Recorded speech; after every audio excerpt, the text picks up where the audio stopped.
हमारे चैनल को सब्सक्राइब करें और नए अपडेट पाने के लिए बेल आइकन पर क्लिक करें। सुप्रभात बच्चों, कैसे हो आप सब। स्वागत है आप सभी का आपके अपने channel Sanskrit in easy way में। आज हम रुचिरा द्वितीय भाग से त्रयोदश पाठ अमृतम संस्कृतम के पाठ के पीछे के अभ्यास प्रश्न हल करेंगे। सबसे पहला प्रश्न है उच्चारणम कुरुत, उच्चारण करो। तो इन कठिन शब्दों को हम पढ़ेंगे और फिर इनका उच्चारण भी करेंगे। उपलब्धासु, उपलब्धियों में, संगणकस्य, कंप्यूटर का, चिकित्सा शास्त्रम, चिकित्सा शास्त्र को, वैशिष्टम, विशिष्टता को, भूगोल शास्त्रम, भूगोल शास्त्र को, वाङ्मये, साहित्य में, विद्यमानः, विद्यमान, अर्थशास्त्रम, अर्थशास्त्र। प्रश्न नंबर 2, प्रश्नानाम एक पदेन उत्तराणि लिखत। प्रश्नों के उत्तर एक पद में लिखो। पहला प्रश्न पूछा गया है, का भाषा प्राचीनतमा, कौन सी भाषा प्राचीन है। उत्तर हो जाएगा इसका संस्कृत। अगला प्रश्न पूछा है ख में, शून्यस्य प्रतिपादनम कः अकरोत्, शून्य का प्रतिपादन किसने किया। उत्तर हो जाएगा इसका आर्यभट्टः। फिर अगला प्रश्न पूछा है, कौटिल्येन रचिताम शास्त्रम किम, कौटिल्य के द्वारा रचित शास्त्र कौन सा है। उत्तर हो जाएगा अर्थशास्त्रम,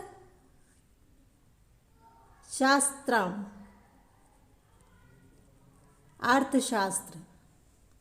अगला प्रश्न पूछा गया है इसमें, कस्याः भाषायाः काव्य सौंदर्यम अनुपमम, किस भाषा का काव्य सौंदर्य अनुपम है।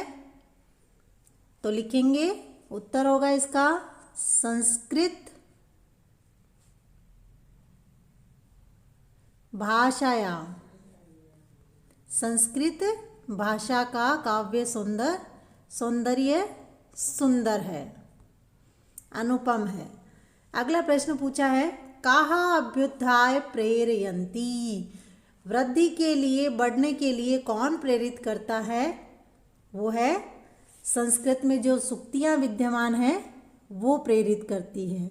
उत्तर हो जाएगा संस्कृते विद्यमानाः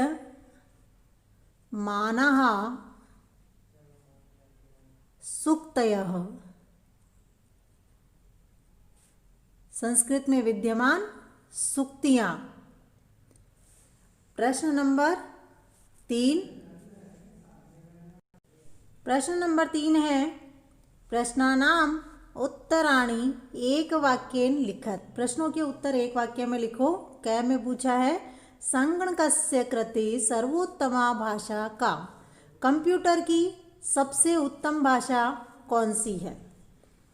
तो उत्तर हो जाएगा इसका, पूरे वाक्य में लिखना है तो लिख देंगे, संगणकस्य कृते सर्वोत्तमा भाषा संस्कृत भाषा। कंप्यूटर की सबसे उत्तम भाषा संस्कृत भाषा है। अस्ति। इसके बाद में प्रश्न ख पूछा गया है, संस्कृतस्य वाङ्मय केह समृद्धम अस्ति। संस्कृत के साहित्य किन से समृद्ध है? तो उत्तर इसका हो जाएगा संस्कृतस्य, संस्कृत के वाङ्मय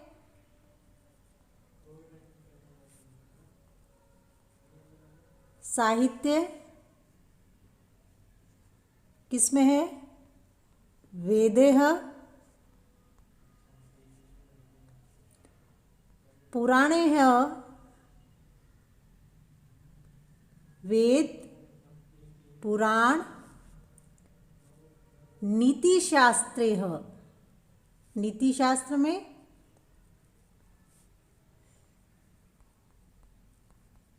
शास्त्रेह,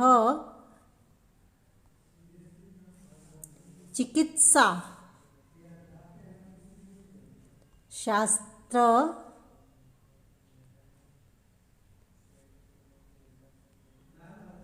दी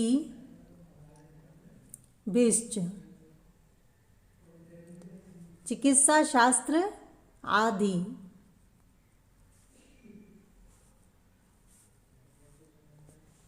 समृद्धम मस्ती। संस्कृत के साहित्य वेद पुराण नीतिशास्त्र और चिकित्सा शास्त्र में समृद्ध हैं। प्रश्न गए। संस्कृतम किम शिक्षयति? संस्कृत क्या शिक्षा देती है? तो उत्तर हो जाएगा इसका संस्कृतम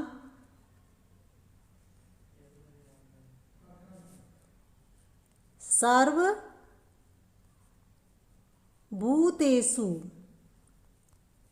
सभी प्राणियों में,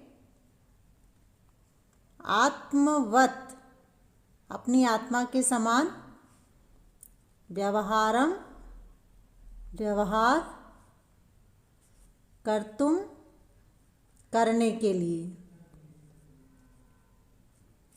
शिक्षयति, शिक्षा देती है। संस्कृत सभी प्राणियों को अपनी आत्मा के समान व्यवहार करने के लिए शिक्षा देती है। इसके बाद में अगला प्रश्न है,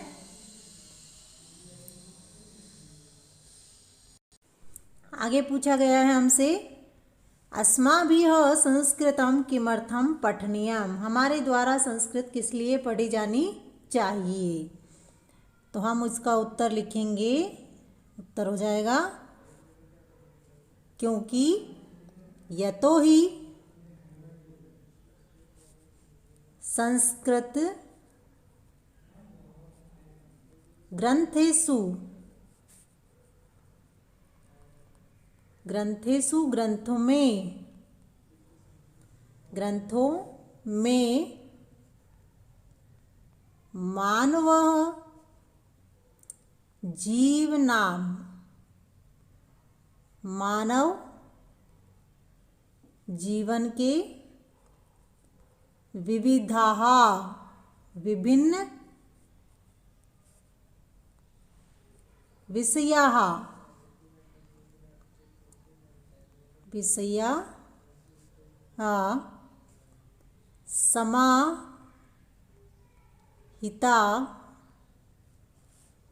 सन्ति हैं, यथा जैसे महापुरुषाणाम,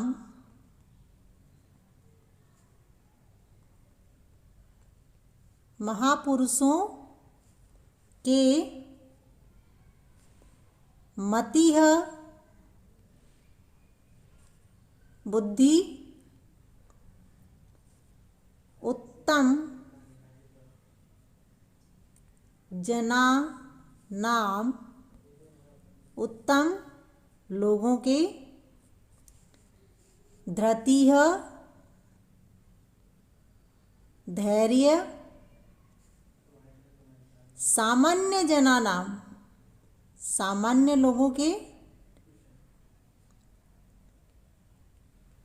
जना नाम जीवन पद्धति है,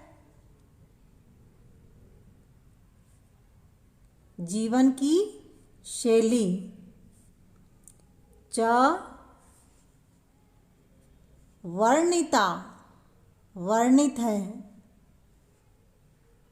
संति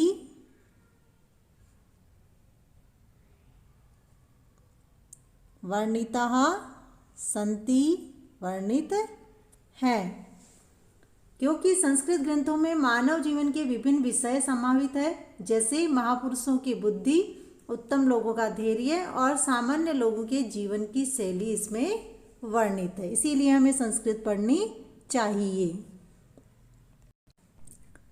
प्रश्न नंबर 4 पूछा गया है, इकारांत स्त्रीलिंग शब्द रूपम अधिकृत्य रिक्त स्थानानि पूरयत।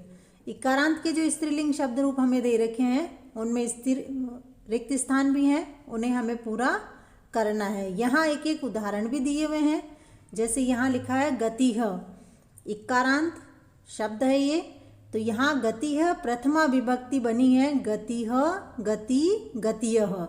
तो मति का भी बिल्कुल गति की तरह ही प्रथमा विभक्ति बनेगी। तो यहाँ लिख देते हैं हम मतिः और मति, बहुवचन लिखा हुआ है मतियः। फिर अगला इसमें है बुद्धि, द्वितीय विभक्ति, बुद्धिम बुद्धि बुद्धिः, तीनों वचन में लिखा हुआ है। तो प्रीति का भी हमें द्वितीय विभक्ति लिखनी है और बिल्कुल इसके जैसे ही द्विवचन हमारे पास लिखा है। प्रथमा हम लिखेंगे प्रीतिम, प्रीतिम, और बहुवचन में लिख देंगे प्रीतिः।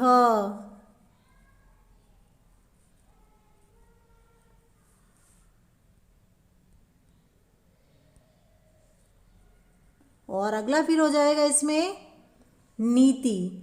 नीति की तृतीया विभक्ति लिखी हुई है, तीनों वचन में नित्या नीतिभ्याम नीतिभ्यः। हमें लिखना है शांति का, बिल्कुल इसी की तरह ही होगा।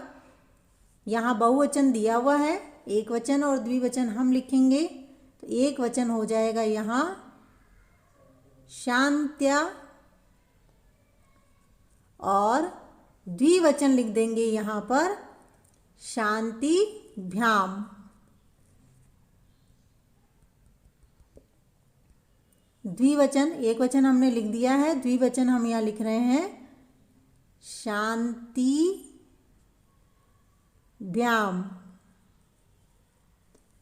उसके बाद में मति, चतुर्थी विभक्ति है, एक वचन में दो शब्द हैं मत्ये या मतिये, दोनों में से कोई भी लिख सकते हैं। फिर द्विवचन मतिभ्याम और मतिभ्यः बहुवचन। तो हमें भी प्रकृति का लिखना है चतुर्थी विभक्ति में। तो लिखेंगे प्रकृति के दो ऑप्शन है, पहला हम लिख देंगे इसमें प्रकृते और दूसरा हो जाएगा प्रकृतये। और बहुवचन यहाँ लिखा हुआ ही है, द्विवचन लिखा हुआ है प्रकृतिभ्याम और बहुवचन लिख देंगे प्रकृतिभ्यः। इसके बाद में आ गया अगला कीर्ति।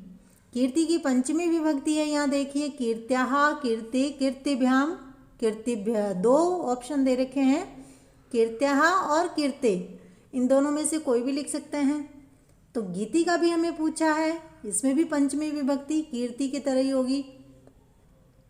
तो लिख देंगे यहाँ पर गीति का दोनों ऑप्शन लिखेंगे हम भी।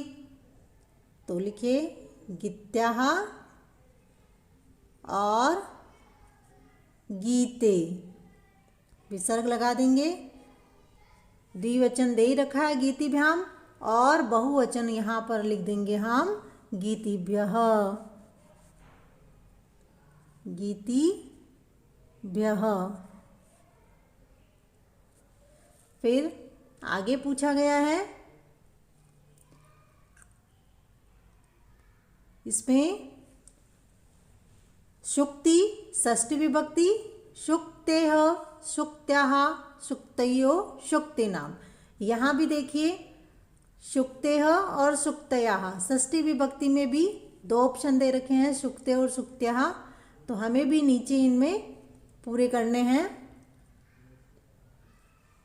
कृतिका, शुक्ति की तरह ही हमें कृतिका लिखना है। तो लिखते हैं दोनों ऑप्शन इसमें। पहला हो जाएगा कृतेः और दूसरा इसमें लिख देंगे कृत्याः। और उसके बाद में द्विवचन लिखना है। अब द्विवचन लिखने के लिए यहाँ जगह नहीं है, तो इसीलिए मैं इस तरफ लिख रही हूँ।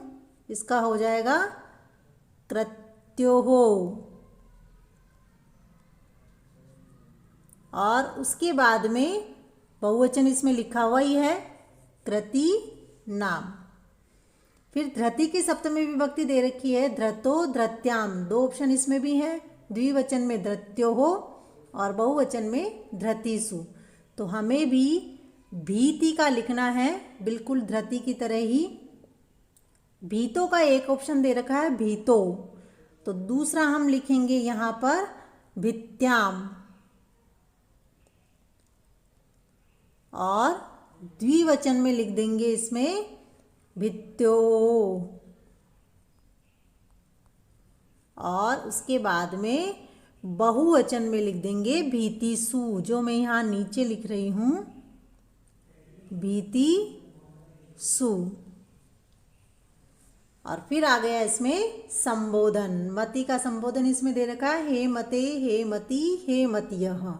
उसी प्रकार से इसमें भी हो जाएगा। भीति का अगर संबोधन बनाएंगे तो भी बन जाएगा, हे भीते, हे भीतिः, हे भीतियः। अब प्रश्न नंबर 5 पूछा गया है, रेखांकितानि पदानि अधिकृत्य प्रश्न निर्माणम कुरुत। रेखांकित पद है, उनके हमें प्रश्न बनाने हैं। तो शुरू करते हैं। प्रश्न नंबर क में पूछा गया है, संस्कृते ज्ञान विज्ञानयोः निधि सुरक्षितो अस्ति। यहाँ जो रेखांकित पद है वो है निधि, यानी खजाना। तो संस्कृत में ज्ञान विज्ञान का खजाना सुरक्षित है। तो प्रश्न क्या बन जाएगा, किसका? तो यहाँ लिख देंगे या कौन सा खजाना सुरक्षित है। तो कौन से के लिए यहाँ आ जाएगा, निधि है, स्त्रीलिंग शब्द है, तो यहाँ हो जाएगा का। फिर पूछा गया है, संस्कृत में संगणकस्य कृते सर्वोत्तमा भाषा। संस्कृत में ही कंप्यूटर की सबसे अच्छी भाषा, सबसे उत्तम भाषा कौन सी है, यही प्रश्न बनेगा। तो यहाँ जो रेखांकित पद है वो है संगणकस्य, तो इसकी जगह प्रश्न बन जाएगा कस्य।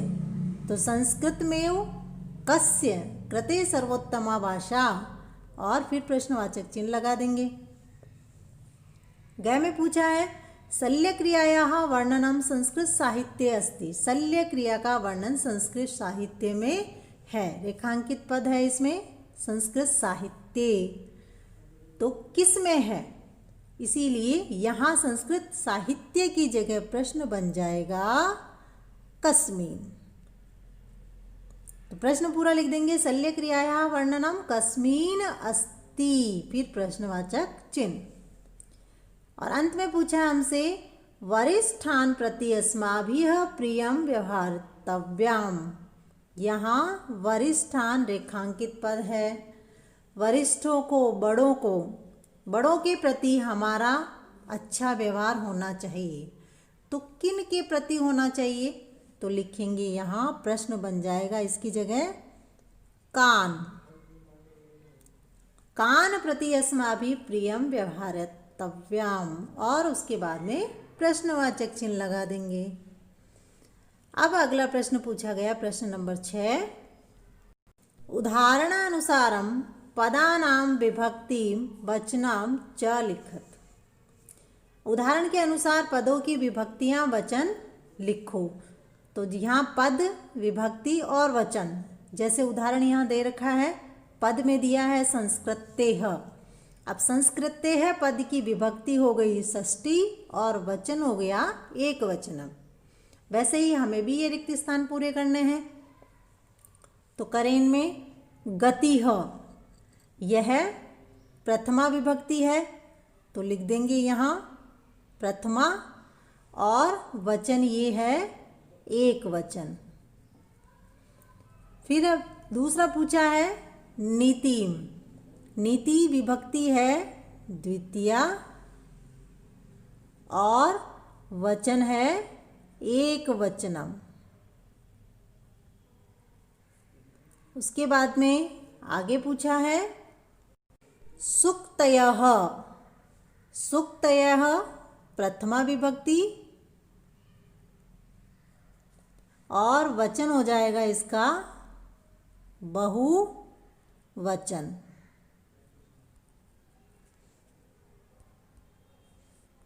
फिर इसमें पूछा है शान्त्यः, शान्त्या ये है तृतीया विभक्ति और वचन इसका हो गया एक वचनम। प्रत्यय ये है चतुर्थी विभक्ति और वचन इसका भी एक वचन। मतिसु ये सप्तमी विभक्ति है और वचन ये बहुवचन है।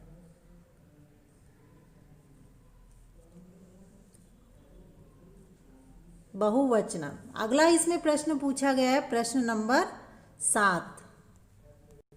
7 में पूछा है यथा योग्यम संयोज्य लिखत, जैसे उचित है उनको जोड़ करके लिखो। तो इनका मिलान करना है कै और ख का। पहला इसमें दे रखा है क में कौटिल्यन और ख में दे रखा है अभ्युदाय प्रेरियंती। ये प्रेरियंती अभ्युदाय के साथ में जुड़ा है। अब मिलान करते हैं हम इनका। सबसे पहले कौटिल्यन, तो कौटिल्यन मिल जाएंगे, कौटिल्यन को मिलाएंगे अर्थशास्त्रम के साथ में, तो यहाँ हो जाएगा अर्थशास्त्रम रचितम। कौटिल्य ने अर्थशास्त्र की रचना की थी। और उसके बाद में सेकंड नंबर हमारे पास में पूछा गया है चिकित्सा शास्त्रे, तो चिकित्सा शास्त्रे को मिला देंगे चरक सुश्रुतयोः योगदानम। योगदानम यहाँ नीचे लिखा हुआ है, चरक सुश्रुतयोः योगदानम। उसके बाद में नंबर 3 हमसे पूछा गया है शून्यस्य आविष्कर्ता, जो लिखा है हमारे पास यहाँ आर्यभट्टः। यहाँ चरक सुश्रुतयोः योगदानम मैं लिख देती हूँ यहाँ पर नीचे योगदानम,